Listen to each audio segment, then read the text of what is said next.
Dear, अभी समझते हैं क्या कैसा दादी माँ क्या बोल रही है और उसमें क्या सारांश है। किशन भैया की शादी ठीक हुई। यहाँ पे लेखक और एक घटना की जिक्र कर रहे हैं, बता रहे हैं कि जब किशन भैया की शादी हो रही थी, लेखक के किशन भैया नाम के कोई थे जिनकी शादी हो रही थी, उन्हीं शादी के उत्साह के आनंद में दादी माँ तो बहुत ही उत्सुकता दिखा रही थी और जोश दिखा रही थी। दिन भर गायब मतलब अदृश्य कहाँ खो जाती थी। सारा घर जैसे उन्होंने सर पर उठा लिया हो। ऐसा कैसे?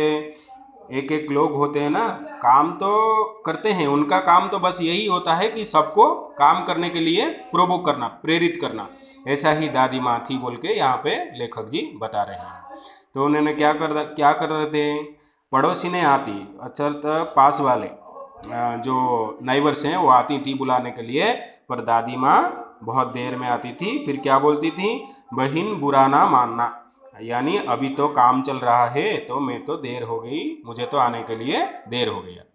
फिर क्या हुआ, कार परोजन का घर ठहरा। कार परोजन मतलब बड़े लोगों का, अर्थात बड़ा परिवार लोगों का घर है, इसीलिए देर हो गया, बहुत काम चल रहा है। एक काम अपने हाथ से ना करूं तो होने वाला नहीं। अर्थात यहाँ पे दादी माँ अपनी जो मुख्यता है, मुख्य पात्रता है, वो बता रहे हैं, मैं ही सब कुछ करने वाला या करने वाली हूँ। मैं नहीं हो करूँ कहूँगा तो कुछ काम तो नहीं होगा। फिर जानने को यो सभी जानते थे, दादी माँ कुछ करती नहीं। यहाँ पे बता रहे हैं लेखक, दादी माँ तो कुछ काम तो नहीं करती थी, पर सबको तो क्या कर रही थी, प्रेरित कर रही थी काम के लिए। ठीक है। तो आगे चलते हैं। फिर उन्हीं दिनों की बात है, एक दिन दोपहर घर लौटा। यहाँ पे उन्हीं उन्हीं समय की बात है, उन्हीं कालखंड की बात है, जहाँ एक लेखक के गांव के घर की रामी नाम की कोई बच्चा है, वो उसका दादी, उसका कोई माँ आई थी, हाँ बच्ची है, उसकी माँ आई थी जो सूद से पैसा लिया है, इंटरेस्ट में पैसा लिया है दादी से, और उसने नहीं दे पाया है।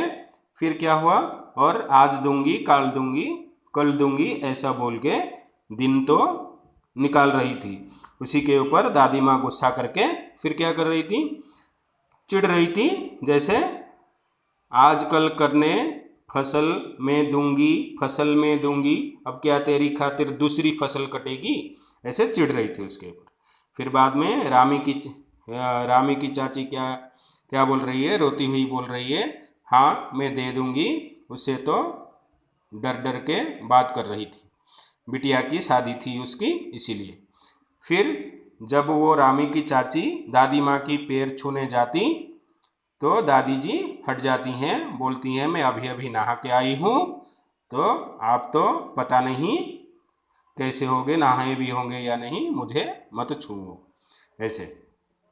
फिर क्या हुआ, लेखक जी वहाँ पे उस गरीब चाची की सहायता करने के लिए जब बीच में बोलते हैं तो दादी उनके ऊपर भी चिढ़ती हैं। फिर लेखक जी क्या बोल रहे हैं, वो चुपके से आंगन की ओर चले गए। यहाँ पे बोल रहे हैं, मैं चुपके से आंगन की ओर चला गया। आंगन जो घर के सामने एक थोड़ा सा जगह होता है उसको आंगन बोलते हैं।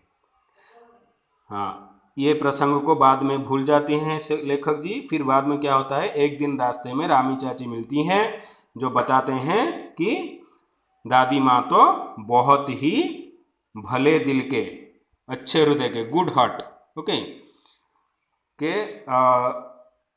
इंसान हैं, मनुष्य हैं, उनको तो लंबी उम्र या ऐसा बहुत बड़ा अच्छा सा बता के बोल के जाते हैं।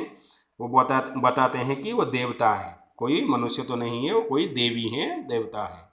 फिर यहाँ पे आप लोगों को शब्द देखने मिलेंगे, धन्नो। धन्नो एक ऐसा शब्द है जो कोई बड़ा लोग या छोटे की तरफ प्यार के हिसाब से भी बोला जाता है। ठीक है। और उसके बाद यहाँ पे एक उससे पहले एक शब्द है व्यूहल, आनंद होकर, बहुत ही आनंद हो जाना को व्यूहल कहा जा सकता है।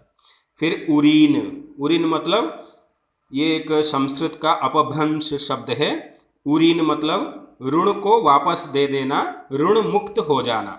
ठीक है ऐसा। उसके बाद फिर क्या हुआ, दादी माँ को क्यों वो क्या बोल रही थी, भला बोल रही थी? क्योंकि उन्होंने सूद का सारा पैसा तो छोड़ दिया और उल्टा उनको 10 रुपये दिया और उनकी बेटी अपनी बेटी है ऐसे बोलकर आशीर्वाद देती गई।